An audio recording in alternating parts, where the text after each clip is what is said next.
So just key highlights for for our oil to chemicals.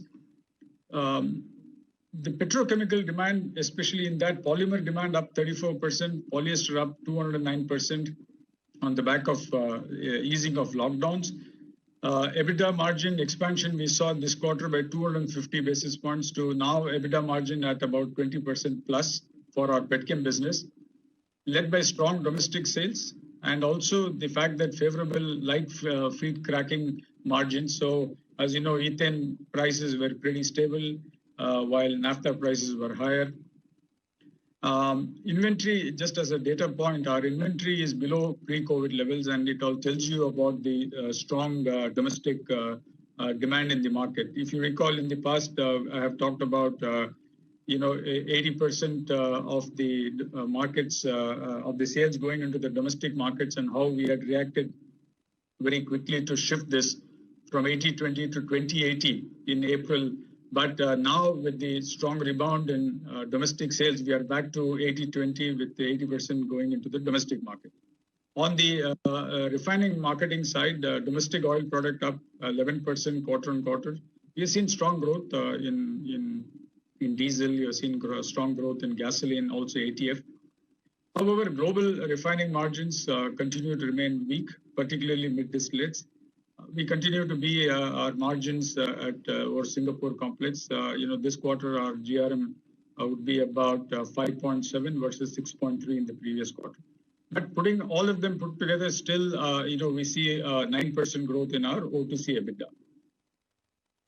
Next slide, please.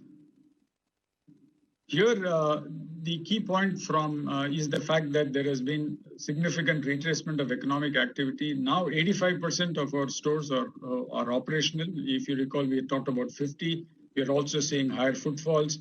We also added 232 stores. So we are our activity level in retail is expected to be at pre-COVID in this particular quarter.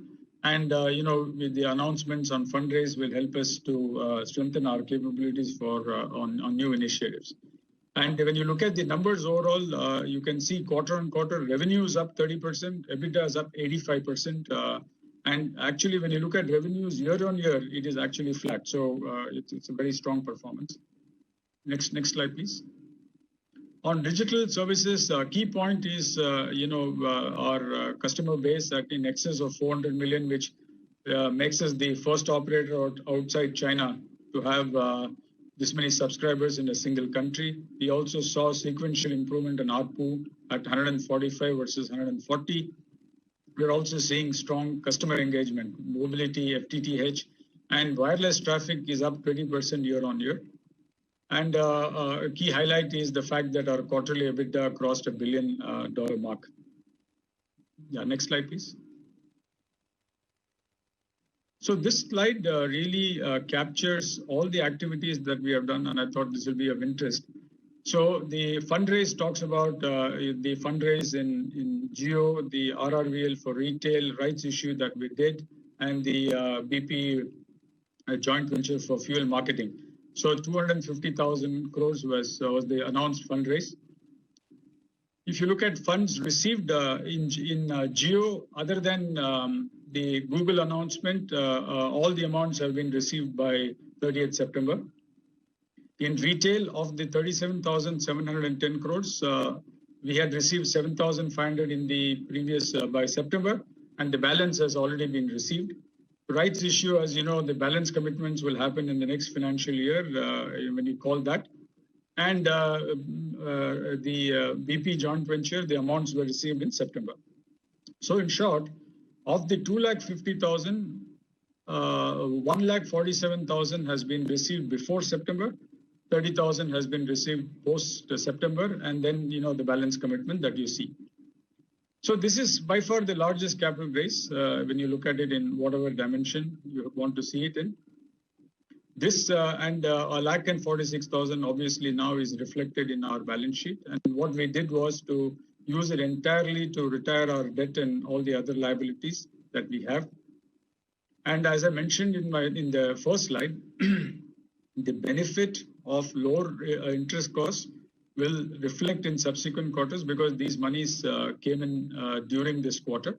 And there were also, when we prepaid some of the debt in this particular quarter, it also required us to recognize the amortization which would have otherwise happened. So this number, going to the next slide. So just to put that context, March, we had reported a net debt of 1,61,000 crores. Now, when you look at it, gross debt versus 3,36,000, we are 2,79,000. Cash and cash equivalents on the balance sheet, 1,86,000. As I showed you, funds received in the third quarter is already received as 30,000. The balance commitment 74. That takes us to a net cash situation of 10,000 crores, 10,256 crores.